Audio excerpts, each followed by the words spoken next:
8:07 de la mañana en RCN Mundo, y desde RCN Mundo decimos: con los niños no. Además de esa cifra que se conoció de medicina legal de más de 800 niños muertos violentamente en Colombia, una cifra, más de 100 asesinados, pues ahora tenemos también más información. Mire, cerca de 5.000 niños habrán sido víctimas de violencia sexual en Colombia este año. La mayoría de esos casos han sido contra niñas. RCN Mundo también conoció que 878 menores, pues esa es la cifra exacta, mejor dicho, han muerto violentamente este año. Jenny Angarita, buenos días. Carla y Jesús, buenos días. Y es que RCN Radio conoció en primicia un informe de medicina legal que advierte que durante el primer trimestre del año, estamos hablando de los meses de enero, febrero y marzo, fueron abusados 4.817 niños, niñas y adolescentes en Colombia. Entre las víctimas, la mayoría habrían sido víctimas mujeres, 4.205. El estudio se basó específicamente en los hechos que se presentaron entre enero, febrero y marzo y los hechos de violencia sexual que incluso ocurrieron apenas nacieron los niños. Jenny, ¿cuántos casos se presentaron dependiendo las edades de los niños? Tenemos una cifra bastante desoladora, Jesús, y es que 429 niños entre 0 y 4 años habrían sido abusados sexualmente, entre ellos 92 niños y 337 niñas. Entre los 5 y 9 años, 987 niños también habrían sido atacados, entre ellos 778 niñas y 209 niños. No obstante, las agresiones sexuales más fuertes ocurrieron entre las edades de 10 y 14 años, con 2.522 casos, entre los cuales las niñas siguen ocupando el primer lugar, con 2.278 hechos, mientras que los niños fueron 244. Los vejámenes de tipo sexual siguen extendiéndose pese a todas las campañas que se implementan y a esa lucha que muchos han emprendido para defender a los menores. Y es que hasta la adolescencia, es decir, entre los 12 y 17 años, 879 agresiones se presentaron. La mayoría siguen siendo las niñas las más afectadas. Mire, hoy reportábamos que en el Bajo Cauca antioqueño una niña indígena de 9 años fue abusada sexualmente y que están investigando si el agresor fue un familiar cercano. ¿Qué pasa? ¿Cómo está el tema de la afectación a los grupos étnicos? Porque uno ve casos que se repiten, sobre todo en comunidades indígenas y afrodescendientes. Es muy grave, Carla, y es que son 225 menores. Entre ellos, también las niñas ocupan el primer lugar con 203 casos y 22 niños que fueron atacados. Entre los grupos étnicos, Carla, se diferencian los afrocolombianos, los gitanos, pero también los indígenas. Específicamente en indígenas, en enero, febrero y marzo se presentaron 93 ataques, la mayoría niñas, con afrodescendientes 140, pero también hay raizales y palenqueros. Jenny, ¿qué pasa con la población LGBTI? 82 menores, Jesús. Esta es la población que se identifica como lesbiana, gays, bisexual, trans o intersexuales. 82 menores fueron lesionados, la mayoría mujeres y también 70 hombres. Entre los abusos sexuales de los que habrían sido víctimas los niños se encuentran que 5 menores permanecen en procesos de rehabilitación y en pabellones psiquiátricos. Es una cifra bastante preocupante si se tiene en cuenta que estos niños están bajo el cuidado de un establecimiento dedicado al tema de la salud. Tienen dificultades psiquiátricas y también habrían sido abusados de acuerdo a los exámenes médico-legales que se practicaron en medicina legal. Y le tengo un dato preocupante, Carla. 70 niños. Dice medicina legal, no lo decimos nosotros. Medicina legal advierte que 70 niños que estaban bajo la protección del ICBF habrían sido abusados. ¿Cuántos niños? 23. ¿Cuántas niñas? 47. ¿Pero esos niños abusados en hogares del ICBF?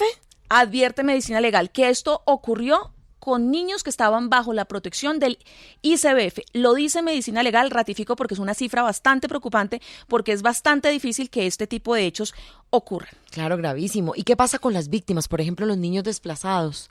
Esa es otra cifra difícil, otra cifra que entristece, porque estos niños han pasado, Carla, por todos los estándares de sufrimiento. Han sido desarraigados con sus familias de sus territorios y aún así llegan, por ejemplo, a ciudades o al casco urbano de los municipios y también siguen siendo victimizados. Medicina Legal identificó que 64 menores, entre ellos 56 niñas y 9 niños, al parecer fueron abusados sexualmente. Niños indígenas, niños desplazados específicamente. También hay 69 campesinos que fueron atacados. Entre ellos, obviamente, la mayoría son mujeres. ¿Saben cuántos campesinos? 66 mujeres campesinas, 66 niñas que estaban entre los 0 y los 17 años. Hay un tema, antes de que Carla pueda dar paso a la siguiente entrevista, hay un tema que no queremos dejar pasar, es el tema de los agresores. Sí, los victimarios. Las personas que están, ¿cómo ha identificado Medicina Legal a los agresores? Los agresores, Jesús, RCN también conoció que en más de 2.300 casos, los agresores, los que abusan, los que maltratan, los que torturan, los que le quitan la dignidad de los niños, niñas y adolescentes en Colombia, son los familiares, con 2.300 casos. Los más cercanos. Los más cercanos, el entorno familiar. Entre ellos, los más peligrosos son los padres, con 398 casos. Los padrastros también.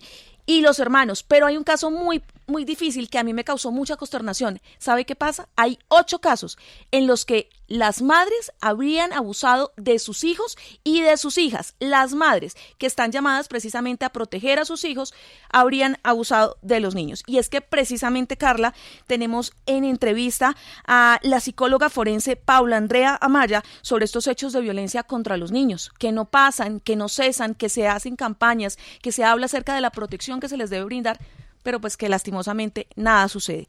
Doctora Paula Andrea, bienvenida a RCN Mundo. Buenos días. ¿Usted cómo ve estas cifras y más que nada este estudio que entrega Medicina Legal a través de RCN Mundo en primicia? Muy buenos días a todos. Muchas gracias por la invitación.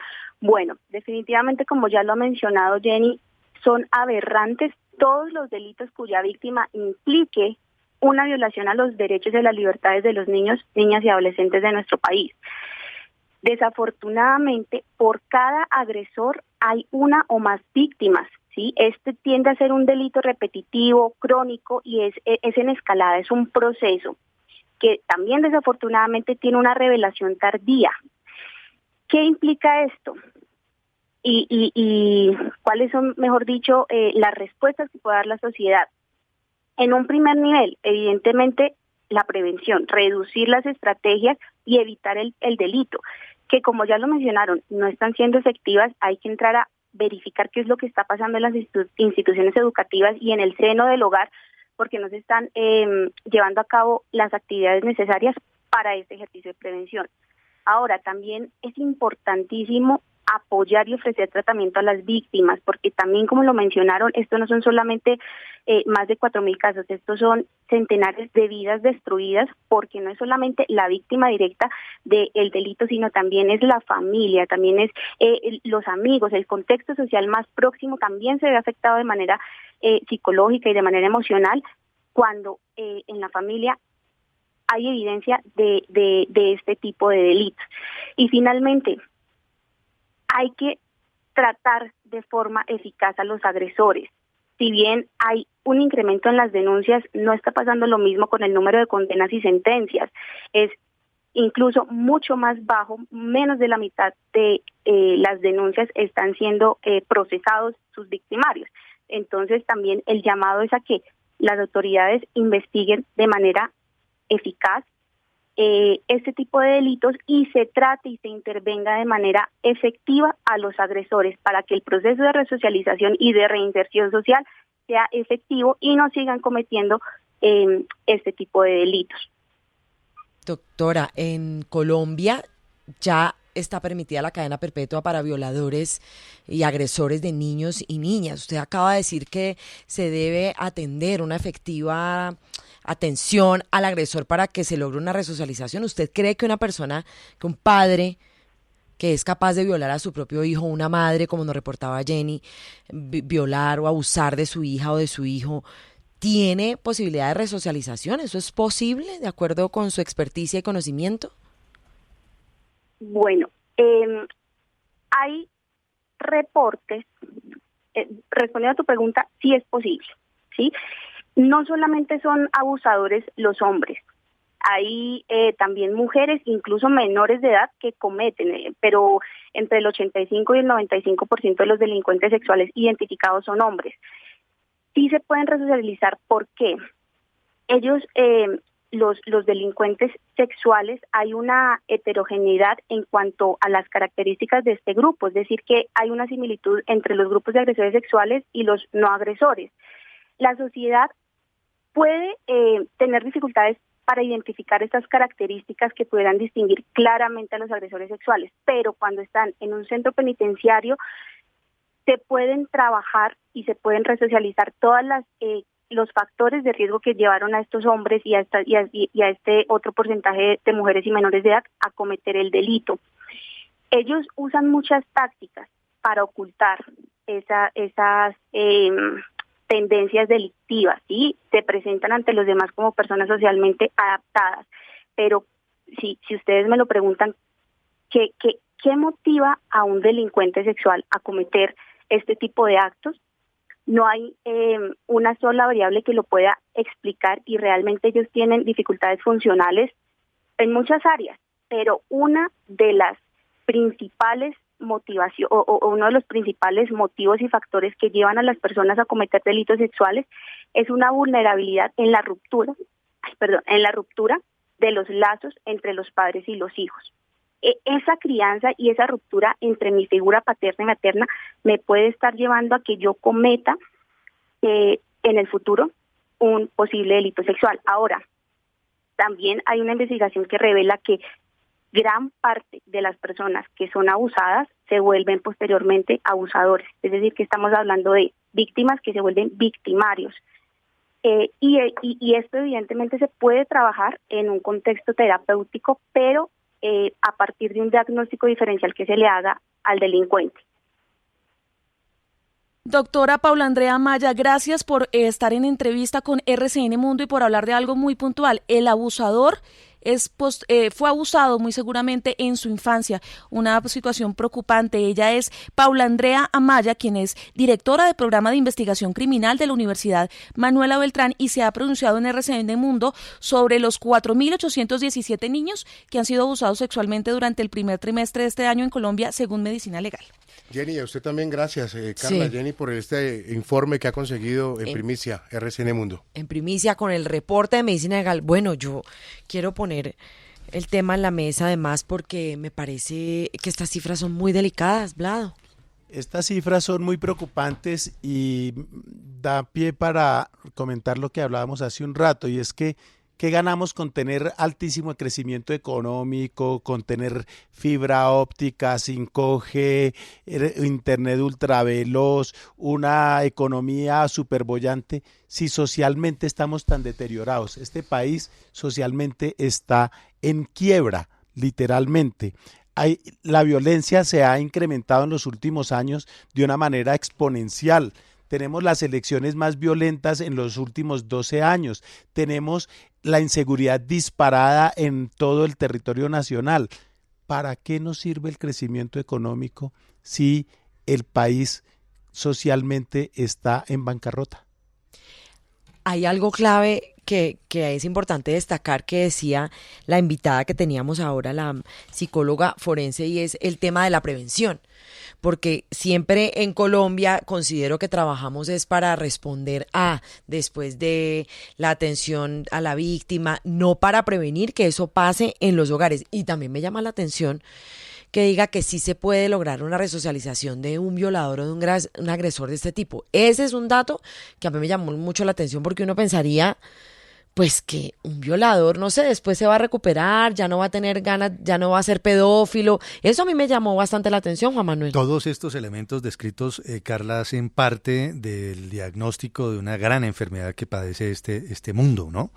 No es una situación que se esté presentando únicamente en Colombia, cada país. Bueno, imagínense el tema de las masacres en los Estados Unidos y las argumentaciones que se dan para ello, pero me hace recordar también cómo hace un tiempo el también director de Medicina Legal, Carlos Valdés, decía en su momento, al hacer un análisis de todos estos elementos, una frase suya, que esta es una sociedad enferma. Nosotros estamos enfermos y ese es un problema de fondo. Quizás podemos solucionar algunos elementos de coyuntura o reaccionar, como dice Carla, ante una situación, pero de fondo hay un problema gravísimo desde hace muchísimo tiempo.